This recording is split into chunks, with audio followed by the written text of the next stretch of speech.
Hello everyone, welcome to विकेटी civil platform. तो बच्चों, आज एक और इंपॉर्टेंट इन्फॉर्मेशन के साथ आए हैं हम लोग आपके सामने, जो कि है राजस्थान पॉल्यूशन कंट्रोल बोर्ड की तरफ से। तो राजस्थान पॉल्यूशन कंट्रोल जो बोर्ड है आप लोगों का, उसने कुछ पोस्ट रिलीज की हैं, जो कि है आपकी जेएसओ और जेईई की। जेएसओ बोले तो अगेन यहाँ पे जूनियर जो साइंटिफिक ऑफिसर की पोस्ट रहने वाली है, और जेईई जूनियर एनवायरमेंटल इंजीनियर की पोस्ट, कनिष्ठ वैज्ञानिक अधिकारी और कनिष्ठ पर्यावरण अभियंता की पोस्ट यहाँ पर रिलीज की गई है पॉल्यूशन कंट्रोल बोर्ड के द्वारा राजस्थान के। जिसमें जो गैर अनुसूचित जो क्षेत्र रहने वाला है, गैर अनुसूचित मतलब नॉन शेड्यूल जो एरिया रहने वाला है, उसमें यहाँ पर जेएसओ की पोस्ट जो रहने वाली है 27 रहने वाली हैं, जबकि जेईई की पोस्ट यहाँ पर 72 रिलीज की गई है for the non scheduled area. वहीं जो अनुसूचित क्षेत्र यहाँ पर रहने वाला है, जो शेड्यूल्ड एरिया रहने वाला है या ट्राइबल एरिया रहने वाला है, उसके लिए यहाँ पर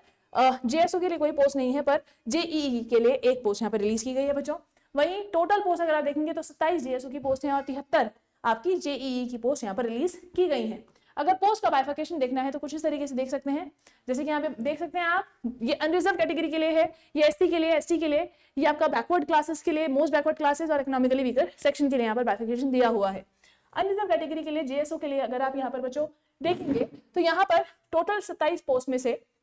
7 post reserve unreserve category general candidates के लिए, 7 पोस्ट यहाँ पर सामान्य वर्ग के लिए हैं। सामान्य अगर महिला है, जनरल कैटेगरी की अगर महिला है तो 2 पोस्ट यहाँ पर जेएसओ के लिए फॉर द अनरिजर्व कैटेगरी, और अगर डाइवोर्स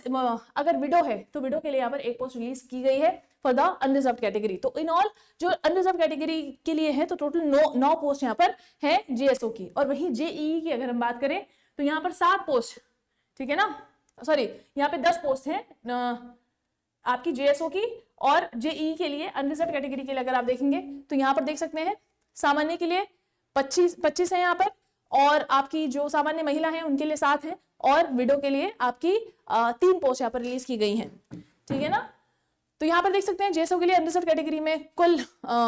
10 पोस्ट है, जेईई के लिए यहाँ पर 25 सामान्य, मतलब अगेन जो जनरल कैटेगरी के होंगे उनके लिए, उनमें भी स्पेसिफिक अगर फीमेल है तो 7 पोस्ट है यहाँ पर, और अगर कोई विडो है तो 3 पोस्ट यहाँ पर जेईई की यहाँ पर रखी गई है बच्चों। और इसी तरीके से फर्दर अलग अलग कैटेगरी वाइज यहाँ पे बाइफिकेशन दिया हुआ है, जो जिस कैटेगरी का है वो बाइफिकेशन यहाँ से देख सकता है बच्चों। वहीं अगर फर्दर हम देखें तो यहाँ पर ये तो आपने देखा था कि जो गैर अनुसूचित एरिया था, नॉन शेड्यूल एरिया के लिए बाइफिकेशन था। अब अनुसूचित एरिया के लिए क्या बाइफिकेशन है, शेड्यूल जो एरिया रहने वाला है उसके लिए क्या बाइफिकेशन है वो भी देख लेते हैं।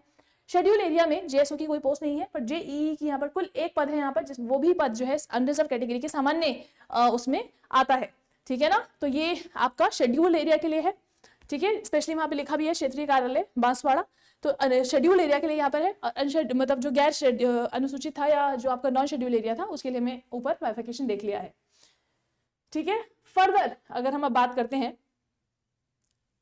एजुकेशनल क्वालिफिकेशन क्या क्या चाहिए, तो अगर आप जूनियर एनवायरमेंटल ऑफिसर के लिए, जूनियर एनवायरमेंटल इंजीनियर के लिए आप अगर अप्लाई कर रहे हैं तो उसके लिए आप लोगों को या तो आप लोगों ने बीटेक किया हो, किसमें, या तो आपने बीटेक किया हो बायोटेक्नोलॉजी में, केमिकल इंजीनियरिंग में, सिविल में, माइनिंग में, एनवायरमेंटल में, टेक्सटाइल इंजीनियरिंग में, इन किसी भी जो मान्यता प्राप्त यूनिवर्सिटी है, अगर आपने किसी भी इनमें से किसी में से भी क्या कर रखा है, बीटेक कर रखा है, ठीक है ना, तो तब भी आप इसमें अप्लाई कर सकते हैं, जो भी यहाँ पे मेंशन है बीटेक की डिग्रीज। इसके अलावा अगर आपने नहीं कर रखा है, ठीक है ना, मतलब अगर आपने यहाँ पे बीटेक कर रखा है लेकिन उसके साथ यहाँ पे इसमें से किसी में भी बीटेक कर रखा है, पर आपने क्या कर लिया, एमटेक एनवायरमेंटल इंजीनियरिंग में भी कर रखा है, तो भी आप इस पोस्ट के लिए क्या हो जाते हैं, एलिजिबल हो जाते हैं। तो देखिए यहाँ पे तो एमटेक का बता रखा है कि एमटेक किया होना चाहिए एनवायरमेंटल इंजीनियरिंग में after the BTech degree in biotechnology, chemical, civil, mining and environmental, या फिर टेक्सटाइल इंजीनियरिंग में, या फिर फर्स्ट क्लास बीटेक डिग्री हो आपकी in any of the above branches of engineering from a university established by law in India और a foreign qualification recognised equivalent thereto, ठीक है। वहीं अगर आप बात करते हैं ग्रेड पे की, तो यहाँ पर अच्छा जूनियर साइंटिफिक ऑफिसर के लिए भी यहाँ पर अगर आप देखेंगे तो यहाँ पर भी फर्स्ट क्लास एमएससी या एमएस चाहिए, ठीक है ना, in the branch of chemistry, soil sciences, environmental science, microbiology, which is after BSc, BS in any disciple of the science from university established by law in India or any foreign qualification recognized equivalent thereto, ठीक है ना। तो यहाँ पर भी same ही रहने वाला है, बस यहाँ पर टेक्निकल पोस्ट है तो इसलिए यहाँ पे बीटेक लिखा गया है, वहां पे वो एमएससी और बीएससी वाली लेवल की पोस्ट है जूनियर साइंटिफिक ऑफिसर की। फर्दर बात करते हैं अगर ग्रेड पे की, तो जूनियर साइंटिफिक ऑफिसर की जो ग्रेड लेवल है, पे लेवल यहाँ पर 12 रहने वाला है, जबकि जूनियर एनवायरमेंटल ऑफिसर का पे लेवल यहाँ पर 10 रखा गया है बच्चों, ठीक है ना। तो फर्दर अगर बात करते हैं यहाँ पे एज रिलैक्सेशन की, तो मेल कैंडिडेट्स के लिए जो एज रिलैक्सेशन रखा गया है, which are belonging to the schedule caste, schedule tribe, other backward classes और व्हाटएवर इट इज, ठीक है, या फिर इकोनॉमिकल वीकर सेक्शन से कोई मेल आते हैं तो उनके लिए 5 साल का यहाँ पर रखा गया है एज रिलैक्सेशन। वहीं वुमेन कैंडिडेट्स के लिए, जनरल कैटेगरी की वुमेन्स के लिए भी 5 साल का एज रिलैक्सेशन रखा गया है। वहीं अगर कोई वुमेन कैंडिडेट है और किसी कैटेगरी से भी बिलोंग करती है, जैसे कि एससी है, एसटी है, बैकवर्ड क्लास है, इकोनॉमिकली वीकर सेक्शन भी है, तो उस केस में 10 साल का यहाँ पर रिलैक्सेशन दिया जा रहा है। वहीं अगर कोई विडो है या डाइवोर्सी वुमेन है तो कोई भी अपर एज लिमिट यहाँ पर नहीं रखी गई है उसके लिए।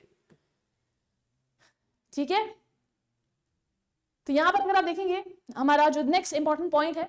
आवेदन अवधि हमारे इसको का मतलब आप फॉर्म कब अप्लाई कर सकते हैं। आपको इनकी साइट पे जाना है और ये स्टार्ट होने वाले हैं, जो आवेदन अवधि रहने वाली है वो रहने वाली है 26 नवंबर 2025 से लेकर 16 दिसंबर 2025 तक। ठीक है ना, रात के 12 बजे तक, 16 दिसंबर 2025 रात के 12 बजे तक ये फॉर्म भरा जा सकता है। तो 26 नवंबर से लेकर 16 दिसंबर 2025 तक आप ये फॉर्म भर सकते हैं और आवेदन करने के लिए आप इनकी साइट पे जा सकते हैं, विच इज http://environment.rajasthan.gov.in। ठीक है ना, तो आप इसमें इस वेबसाइट में जाकर आप यहाँ पर जा सकते हैं, वहां पे अप्लाई मतलब ऑनलाइन लिंक आ जाएगा अप्लाई करने के लिए, आप उसको अप्लाई कर सकते हैं। फर्दर अगर हम फीस की बात करें तो यहाँ पर सामान्य वर्ग के लिए जो फीस रखी गई है, सामान्य वर्ग एवं राजस्थान के क्रीमी लेयर श्रेणी के पिछड़े वर्ग, अति पिछड़े वर्ग के आवेदक हेतु यहाँ पे जो पैसे रखे गए हैं 1400 रुपए रखे गए हैं। वहीं अगर इकोनॉमिकली वीकर सेक्शन से है या फिर नॉन क्रीमी लेयर में आते हैं किसी भी कैटेगरी में तो 1200 रुपए रखे गए हैं। वहीं अगर आप